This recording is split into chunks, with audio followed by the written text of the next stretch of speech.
Hello and welcome to Fantasy Friday. I'm Jacob Upham. And I'm Jeff Smith. Here are today's top stories. Early Tuesday afternoon, former Major League pitcher Jeff Weaver was found chained to a sink in his brother's basement, where current Major League wins leader Jared Weaver has allegedly been sucking the life force out of him for the past month and a half. The rest of the Weaver family is happy to have Jeff home. Jacob? Reports out of Oakland claim that center fielder Coco Crisp thought about stealing second base earlier this week, but then decided not to. Jeff?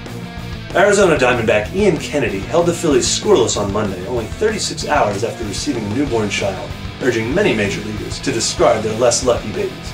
Jacob? Cubs starter Ryan Dempster was arrested earlier this week in connection with a brutal quadruple murder, but later released after what police are calling a hilarious case of mistaken identity. The real serial killer is still at large.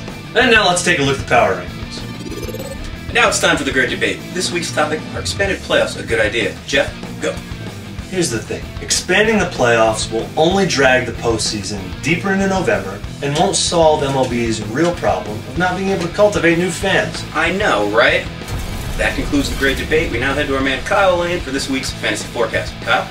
I'm going to be using an English muffin. It's going to make us a nice thick crust. Well, that concludes this edition of Fantasy Friday. Have a great weekend.